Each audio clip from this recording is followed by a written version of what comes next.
الله أكبر.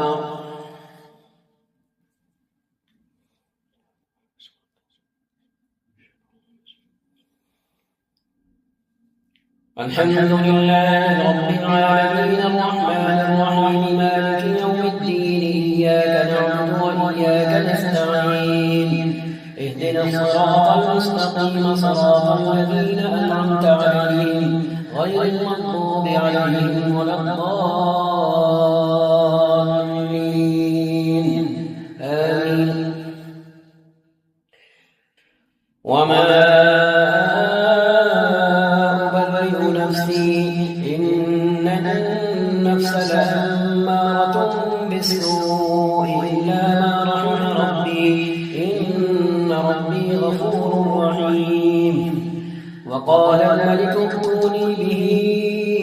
أستخلصه لنفسي فلما كلمه قال إنك اليوم لدينا مكين أمين. قال اجعلني على خزائن الأرض إني حفيظ عليم. وكذلك مكنا ليوسف في الأرض يتبوأ منها حيث يشاء نصيب برحمتنا من نشاء ولا نضيع أجر المحسنين. ولأجر الآخرة خير للذين آمنوا وكانوا يتقون. وجاء إخوة يوسف فدخلوا عليه فعرفهم وهم له منكرون. ولما جهزهم بجهازهم قال ائتوني بأخ لكم من أبيكم ألا ترون أني أوفي الكيل وأنا خير المنزلين. فإن لم تأتوني به فلا كيل لكم عندي ولا تقربون. قالوا سنراود عنه أباه وإنا لفاعلون. وقال لفتيانه اجعلوا بضاعتهم في رحالهم لعلهم يعرفونها إذا انقلبوا إلى أهلهم لعلهم يرجعون. فلما رجعوا إلى أبيهم قالوا يا أبانا منع عنا الكيل فأرسل معنا أخانا نكتل وإنا له لحافظون. قال هل آمنكم عليه إلا كما أمنتكم على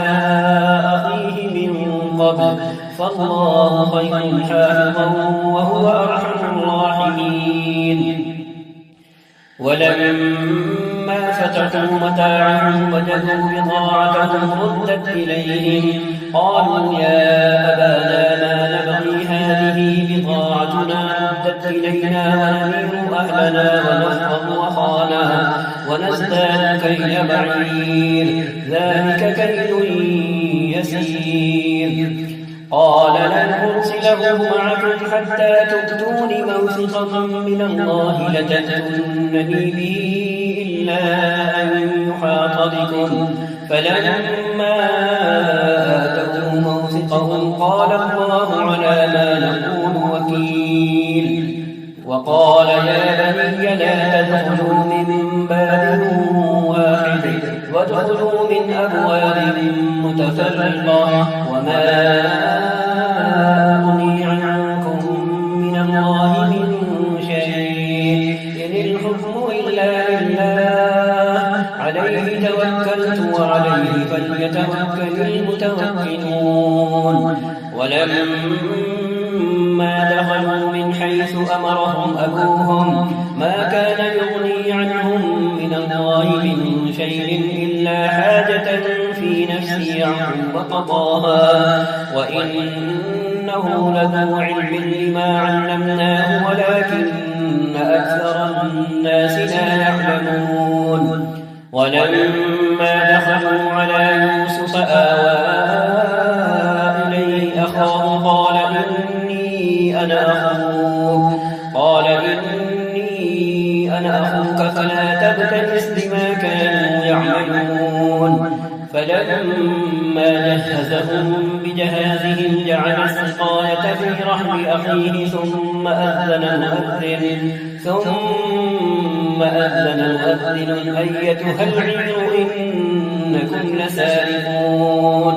قالوا وأقبلوا عليهم ماذا تفعلون؟ قالوا نفقد صواع الملك ولمن جاء به حمل بعير وأنا به زعيم. قالوا تالله لقد علمتم ما جئنا لنفسد في الأرض وما كنا سارقين. قالوا فما جزاؤه إن كنتم كاذبين؟ قالوا جزاؤه من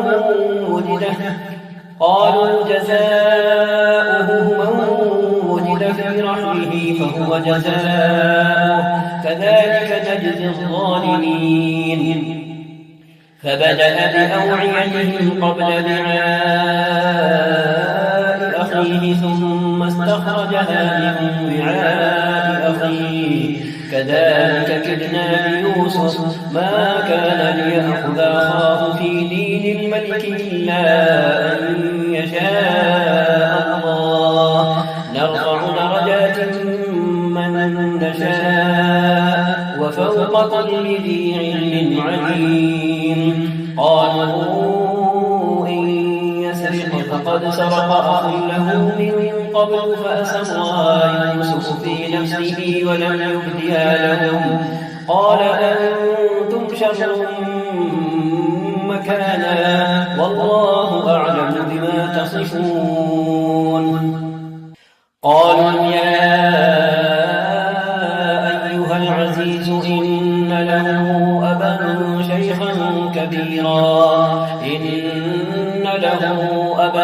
شيخا كبيرا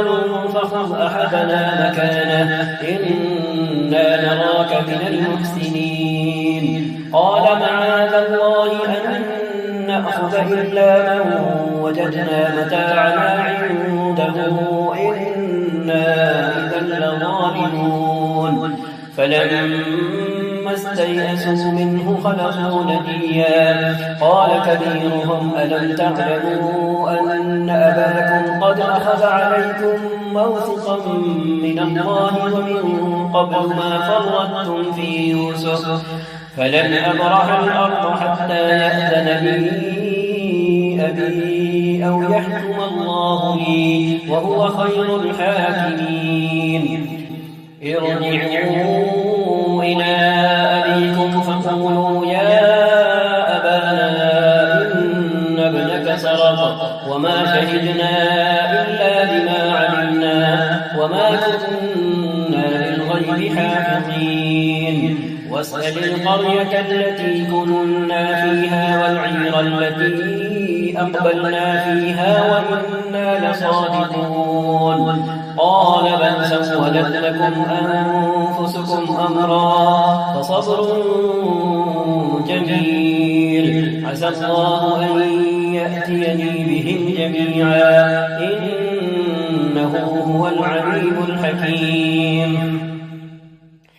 وتولى عنهم وقال يا أسفا على يوسف وابيضت عيناه من الحزن فهو كظيم. قالوا تالله تفتأ تذكر يوسف حتى تكون حرضا أو تكون من الهالكين. قال إنما أشكو بثي وحزني إلى الله وأعلم من الله ما لا تعلمون. يا بني اذهبوا فتحسسوا من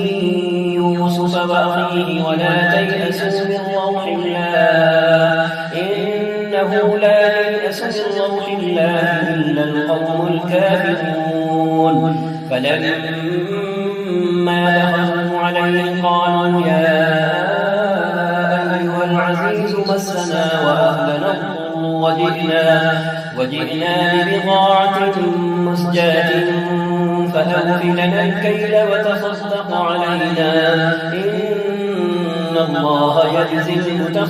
المتصدقين. قال هل علمتم ما ما فعلتم بيوسف وأخيه إذ أنتم جاهلون قالوا أئنك لأنت يوسف قال أنا يوسف وهذا أخي قد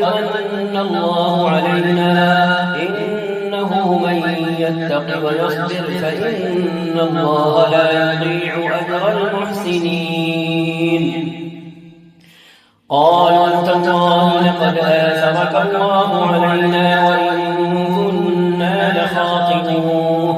قالوا تالله لقد آثرك الله علينا وإن كنا لخاطئين قال لا تثريب عليكم اليوم يغفر الله لكم وهو أرحم الراحمين اذهبوا بقميصي هذا فألقوه على وجه أبي يأت بصيرا وأتوني بأهلكم أجمعين ولما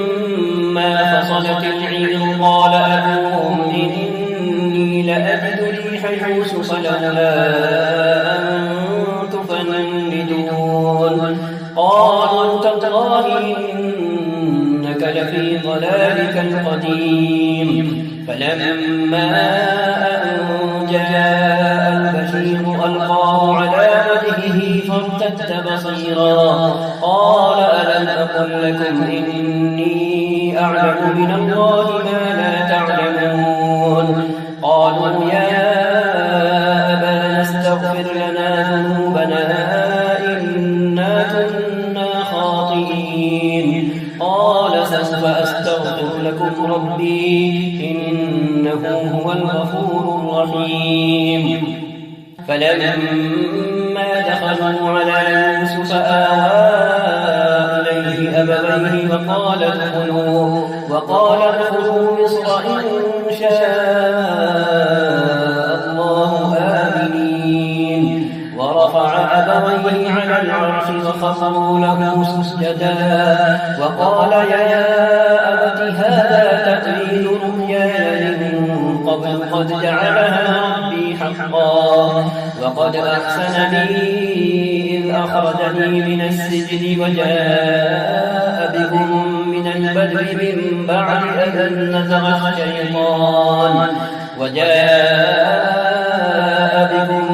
البدو من بعد أن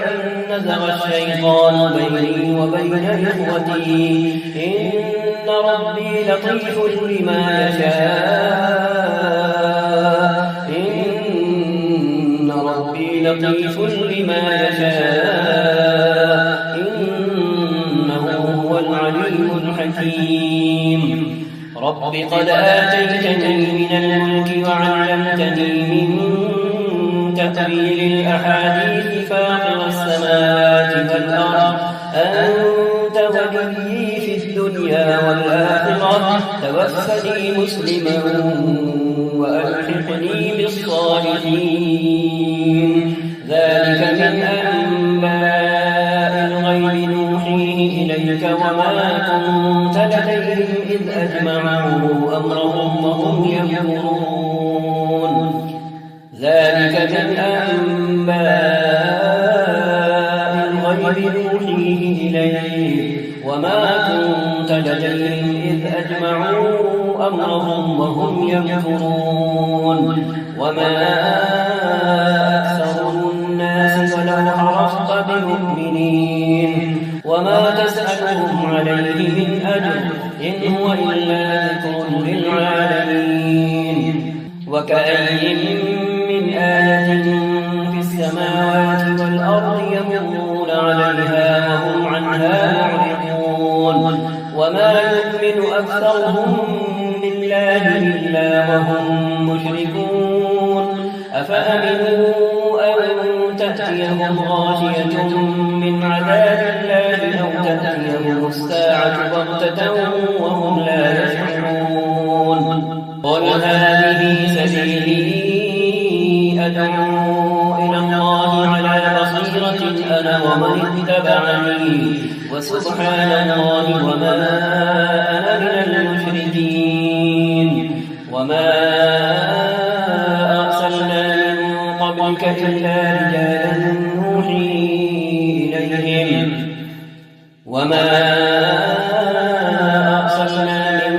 قبلك إلا رجالا نوحي إليهم من أهل القرى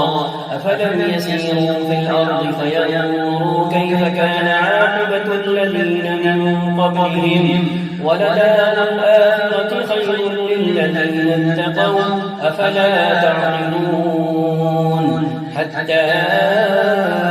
إذا استيأس الرسل وظنوا أنهم قد كذبوا جاءهم نصرنا فنجي من نشاء ولا يرد بأسنا عن القوم المجرمين لقد كان في قصصهم عبرة لأولي الألباب ما كان حديثا يفترى ولكن تصديق الذي بين يديه وتفصيل كل شيء وهدى ورحمة لقوم يؤمنون. ألف لام ميم را تلك آيات الكتاب والذي أنزل إليك من ربك الحق ولكن أكثر الناس لا يؤمنون.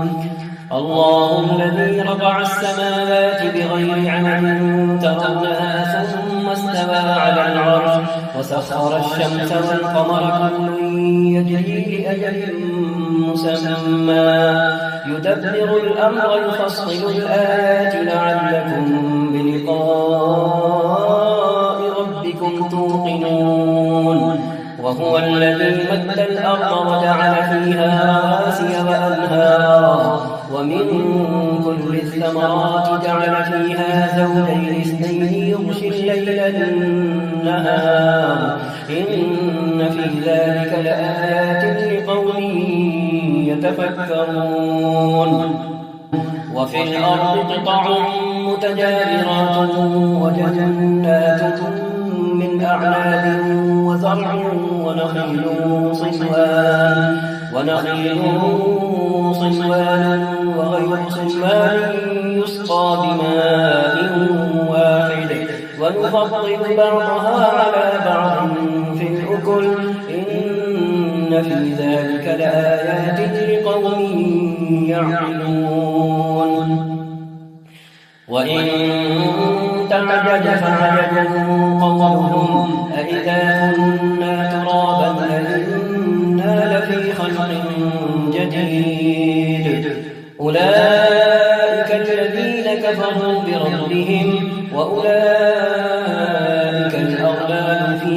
أعناقهم وأولئك أصحاب النار هم فيها خالدون. ويستعجلونك بالسيئة قبل الحسنة وقد خلت من قبلهم المثلات وإن ربك لذو مغفرة للناس على ظلمهم وإن ربك لشديد العقاب. ويقول الذين كفروا لولا أنزل عليه آية من ربه إنما أنت منذر ولكل قوم هاد الله يعلم ما تحمل كل أنثى وما تغيض الأرحام وما تزداد وكل شيء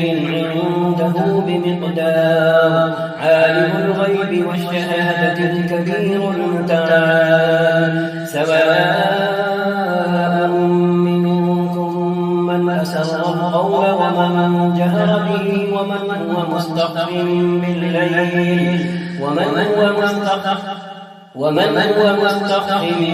بالليل وسارب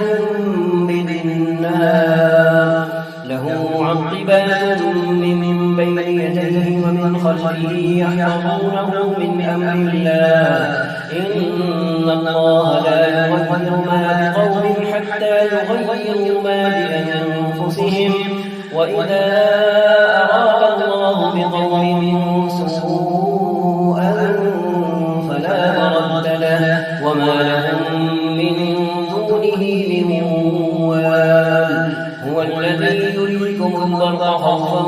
وطمعا وينشئ السحاب الثقال ويسبح الرعد بحمده والملائكة من خيفته ويرسل الصواعق فيصيب بها من يشاء وهم يجادلون في الله وهو شديد المحال له دعوة الحق والذين يدعون من دونه لا يستجيبون لهم بشيء إلا كباسط كفيه إلى الماء ليبلغ فاه وما هو ببالغه وما دعاء الكافرين إلا في ضلال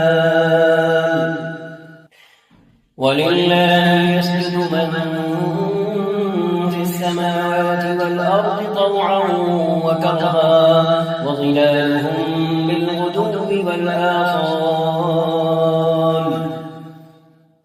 قل من رب السماوات والأرض قل الله قل أفاتخذتم من دونه أولياء لا يملكون لأنفسهم نفعا ولا ضرا قل هل يستوي الأعمى والبصير أم هل تستوي الظلمات والنور أم جعلوا لله شركاء خلقوا كخلقه فتشابه الخلق عليهم قل الله خالق كل شيء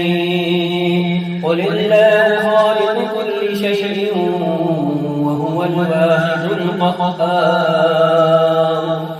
أنزل من السماء ماء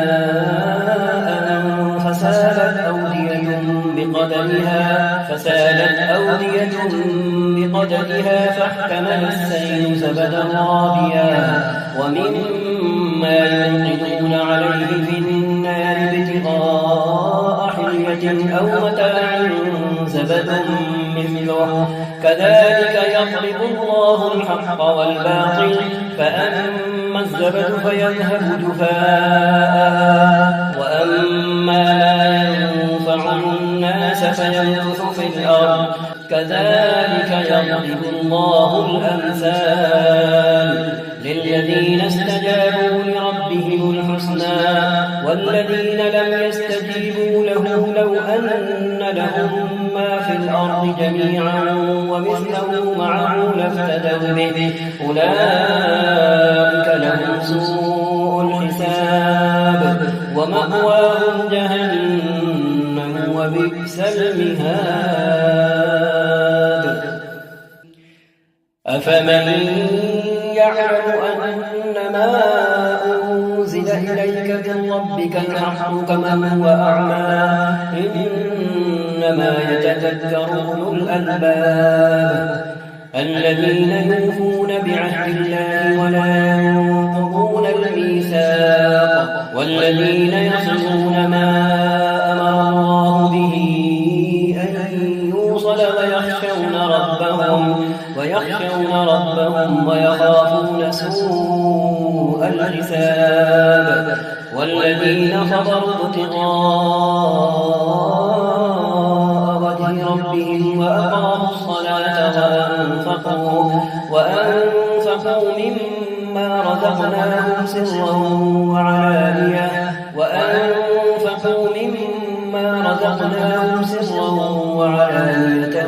ويدرؤون بالحسنة السيئة أولئك لهم عقبى الدار جنات عدن يدخلونها ومن صلح من آبائهم وأزواجهم وذرياتهم والملائكة يدخلون عليهم من كل باب سلام عليكم بما صبرتم فنعم عقبى الدار الذين ينقضون عهد الله من بعد ميثاقه ويقطعون ما أمر الله به أن يوصل ويفسدون في الأرض أولئك لهم اللعنة ولهم سوء الدار الله يبسط الرزق لمن يشاء ويقدر وفرحوا بالحياة الدنيا وما الحياة الدنيا في الآخرة إلا متاع. ويقول الذين كفروا لولا أنزل عليه آية من ربه قل إن الله يضل من يشاء ويهدي إليه من أناب الذين آمنوا وتطمئن قلوبهم بذكر الله الذين آمنوا وتطمئن قلوبهم بذكر الله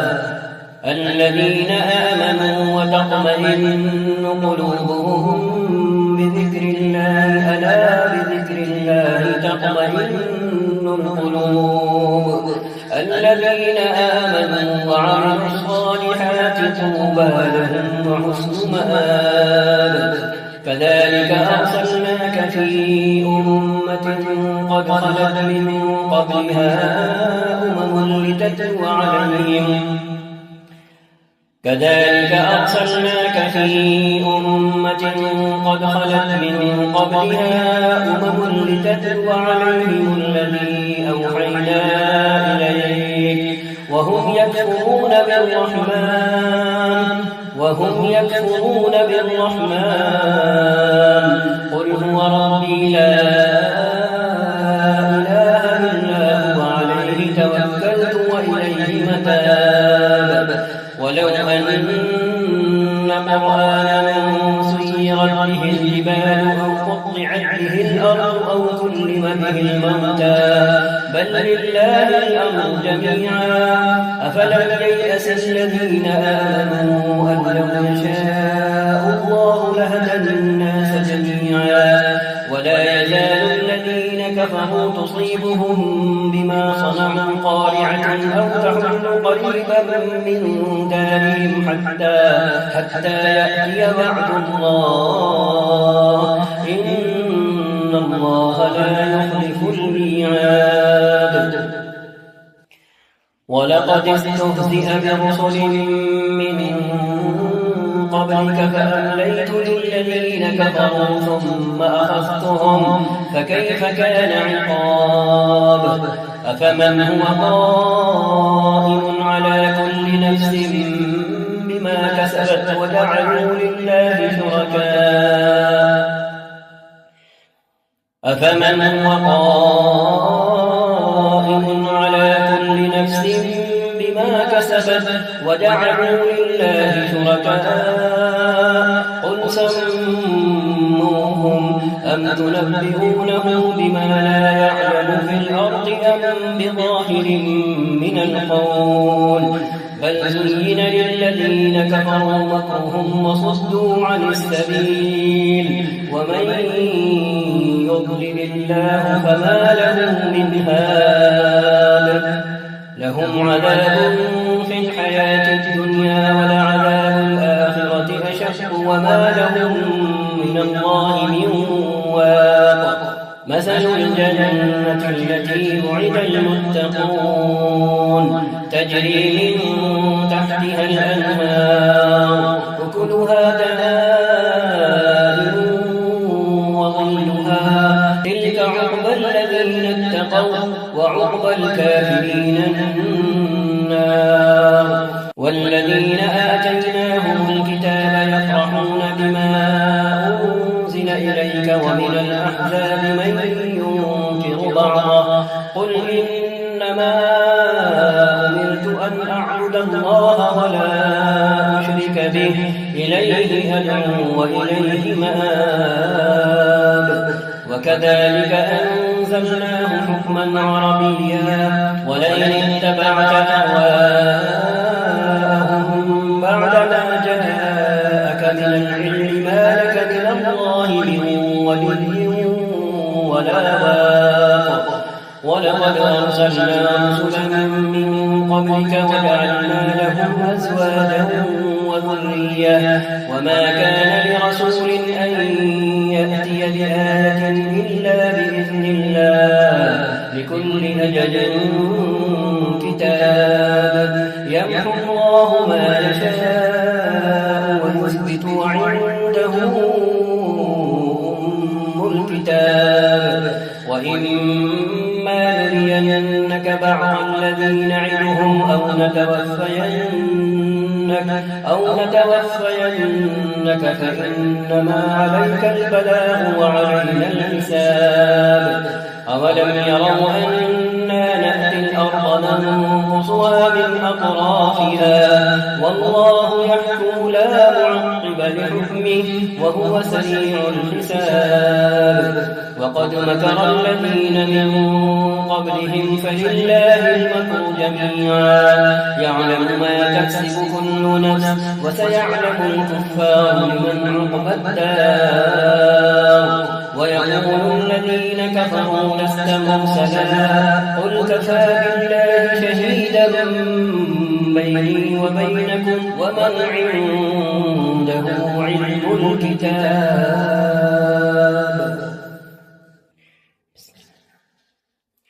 ألف لام را كتاب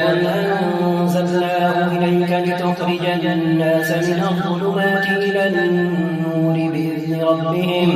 بإذن ربهم إلى صراط عزيز حميد الله الذي له ما في السماوات وما في الأرض وويل للكافرين من عذاب شديد الذين يستحبون الحياة الدنيا على الآخرة ويصدون عن سبيل الله ويبغونها عوجا أولئك في ضلال بعيد وما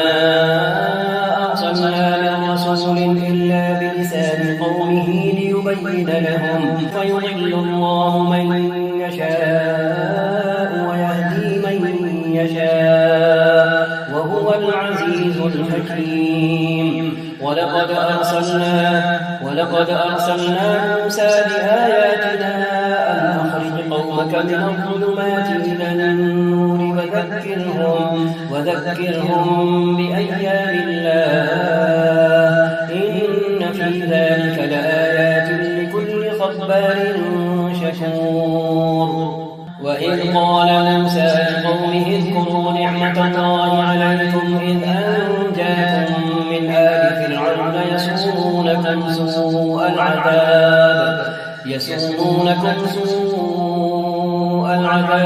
ويذبحون أبناءكم ويستحيون نساءكم وفي ذلكم بلاء من ربكم عظيم وإذ تأذن ربكم لئن شكرتم لأزيدنكم ولئن كفرتم إن عذابي لشديد وقال موسى إن تكفروا أنتم ومن في الأرض جميعا فإن الله لغني حميد ألم يأتكم نبأ الذين من قبلكم قوم نوح وعاد وثمود والذين من بعدهم لا يعلمهم إلا الله جاءتهم رسلهم بالبينات فردوا أيديهم في أفواههم وقالوا إنا كفرنا بما أرسلتم به وإنا لفي شك مما تدعوننا إليه مريب قالت رسلهم أفي الله شك فاطر السماوات والأرض يدعوكم ليغفر لكم من ذنوبكم ويؤخركم إلى أجل مسمى قالوا إن أنتم إلا بشر مثلنا تريدون أن تصدونا عما كان يعبد آباؤنا فأتونا بسلطان مبين قال لهم رسلهم إن نحن إلا بشر مثلكم ولكن الله يمن على من يشاء من عباده وما كان لنا أن نأتيكم بسلطان إلا بإذن الله وعلى الله فليتوكل المؤمنون وما لنا ألا نتوكل على الله وقد هدانا سبلنا ولنصبرن على ما آذيتمونا وعلى الله فليتوكل المتوكلون وقال الذين كفروا لرسلهم لنخرجنكم من أرضنا أو لتعودن في ملتنا فأوحى إليهم ربهم لنهلكن الظالمين ولنسكننكم الأرض من بعدهم ذلك لمن خاف مقامي وخاف بعيد واستفتحوا وخاب كل جبار عنيد من ورائه جهنم ويسقى من ماء صديد يتجرعه ولا يكاد يسيغه ويأتيه الموت من كل مكان وما هو بميت ومن ورائه عذاب غليظ مثل الذين كفروا بربهم أعمالهم كرماد اشتدت به الريح في يوم عاصف لا يقدرون مما كسبوا على شيء ذلك هو الضلال البعيد ألم تر أن الله خلق السماوات والأرض بالحق إن يشأ يذهبكم ويأتي بخلق جديد وما ذلك على الله بعزيز وبرزوا لله جميعا فقال الضعفاء للذين استكبروا إنا كنا لكم تبعا فهل أنتم مغنون عنا من عذاب الله من شيء قالوا لو هدانا الله لهديناكم سواء علينا أجزعنا أم صبرنا ما لنا من محيص وقال الشيطان لما قضي الأمر إن الله وعدكم وعد الحق ووعدتكم فأخلفتكم وما كان لي عليكم من سلطان إلا أن دعوتكم فاستجبتم لي فلا تلوموني ولوموا أنفسكم ما أنا بمصرخكم وما أنتم بمصرخي إني كفرت بما أشركتمون من قبل إن الظالمين لهم عذاب أليم وأدخل الذين آمنوا وعملوا الصالحات جنات تجري من تحتها الأنهار خالدين فيها بإذن ربهم تحيتهم فيها سلام ألم تر كيف ضرب الله مثلا كلمة طيبة كشجرة طيبة أصلها ثابت وفرعها في السماء تؤتي أكلها كل حين بإذن ربها ويضرب الله الأمثال للناس لعلهم يتذكرون ومثل كلمة خبيثة كشجرة خبيثة اجتثت من فوق الأرض ما لها من قرار يثبت الله الذين آمنوا بالقول الثابت في الحياة الدنيا وفي الآخرة ويضل الله الظالمين ويفعل الله ما يشاء ألم تر إلى الذين بدلوا نعمة الله كفرا وأحلوا قومهم دار البوار جهنم يصلونها وبئس القرار وجعلوا لله أندادا ليضلوا عن سبيله قل تمتعوا فإن مصيركم إلى النار قل لعبادي الذين آمنوا يقيموا الصلاة وينفقوا مما رزقناهم سرا وعلانية قبل أن يأتي يوم لا بيع فيه ولا خلال. الله الذي خلق السماوات والأرض وأنزل من السماء ماء فأخرج به من الثمرات رزقا لكم وسخر لكم الفلك لتجري في البحر بأمره وسخر لكم الأنهار وسخر لكم الشمس والقمر دائبين وسخر لكم الليل والنهار وآتاكم من كل ما سألتموه وإن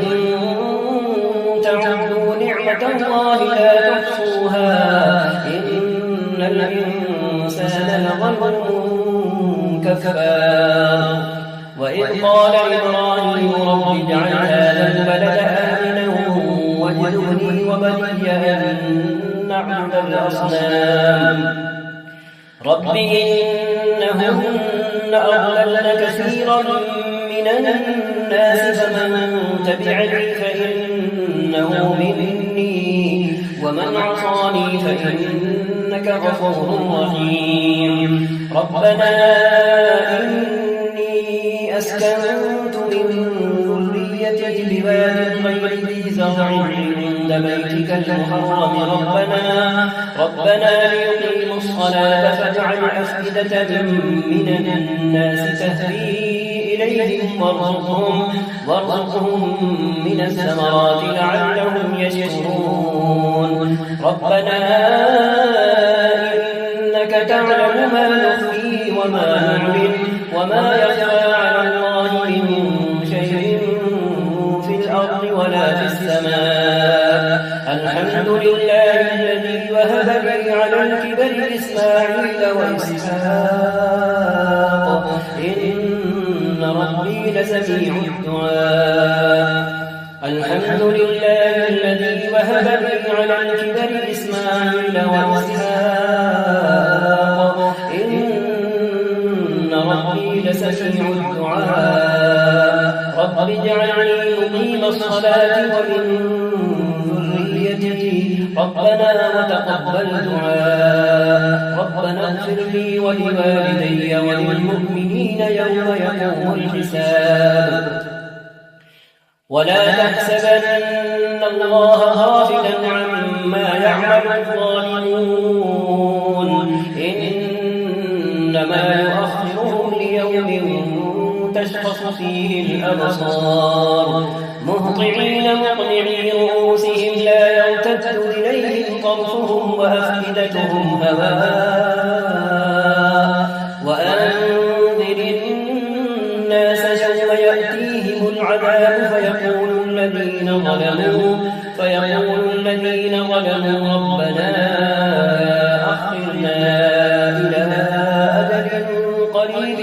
نجب دعوتك ونتبع الرسل أولم تكونوا أقسمتم من قبل ما لكم من زوال وسكنتم في مساكن الذين ظلموا أنفسهم وتبين لكم كيف فعلنا بهم وضربنا لكم الأمثال. وقد مكروا مكرهم وعند الله مكرهم وإن